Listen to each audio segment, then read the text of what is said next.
Hi guys, share ko lang sa inyo yung tungkol sa aking pag-opera ng aking mata. Nung ano guys, nung Friday, yung mata ko ito naoperahan na. Kaya ayan guys, nakakakita na kaya masaya na.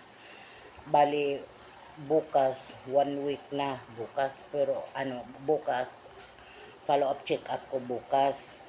Tapos, itong kabila, wala pa. Bukas ko ata malalaman kung kailan to schedule yung kabilang mata ko.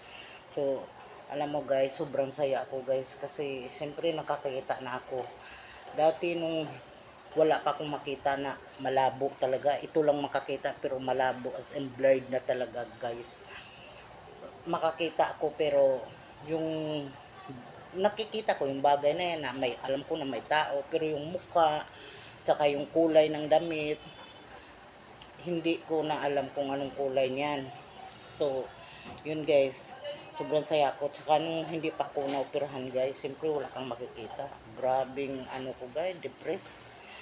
Yung paggabi na, natatakot na ako paggabi. Ayoko nang nagpapatay ng ilaw. Tapos takot ako kasi siyempre tulog na yung mga tao, ako gising pa kasi hindi nga ako makatulog. Tapos makatulog ako saglit lang, minsan nga buong gabi talaga hindi ako makakatulog. Nung nagdasal lang ako ng nagdadasal na sabi ko, Lord patulogin mo naman ako. Tapos yung tawag niyan, gusto ko umaga na. Basta marami akong iniisip na takot palagi.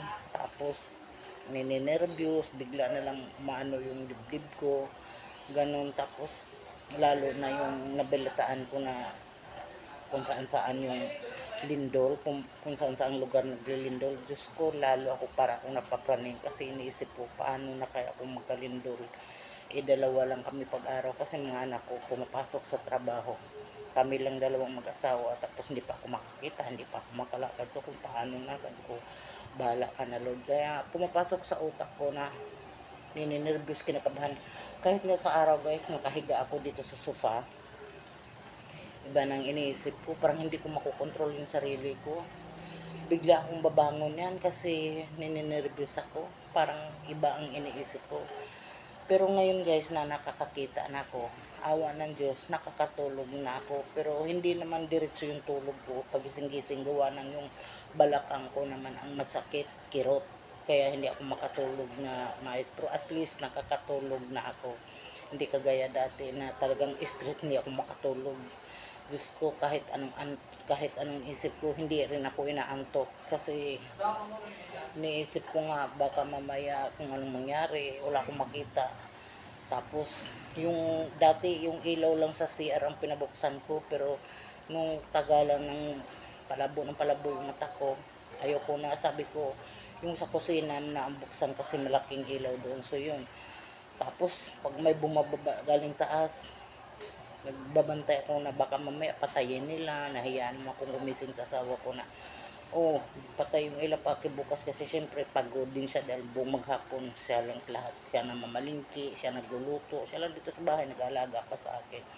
So yun guys, kaya ako guys, nagpapasalamat talaga ako kay Lord. Number one kay Lord, papasalamat ako. Tsaka pangalawa dun sa doktor na humahawak sa akin kasi sobrang bait niya guys, na akala ko hindi ako maoperahan kasi nga ilang bisis ako kinukuhaan ng blood pressure mataas, tapos pinapainom ako 2 bisis ng gamot para lang bumaba. Tapos nakiusap ako na, Dok, ganito talaga ako, ganyan talaga ang blood pressure ko.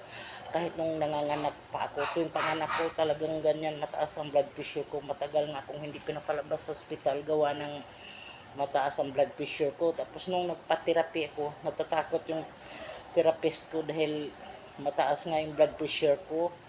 Tapos yung pinainom, sabi ko sa asawa ko, bumili ka ng gamot, yung gamot na pang-ipit sa ilalim ng dila para bumaba. Pero guys, hindi talaga as in bumaba. Alam mo kung ilan ang blood pressure ko? 159/50. Sabi ng doktor, mataas pa to ma'am. Sabi ko, Dok, parang awa mo na Dok, pag hindi mo ako maoperahan mas lalong mataas pa yan. Kasi nag-iisip ako hindi ako makakita. So yun, naawa naman yung doktor sa akin sa dasal ko na rin, tulong ni Lord na sabi ko, Lord, sana bumaba na yung blood pressure ko at payagan mo na akong maoperahan, Lord. So yun, awa ng Diyos na operahan din. So ito guys, masaya na ako, nakapag-video okay na ako guys kasi nakikita ko na yung litra na babasa ko na. So yun,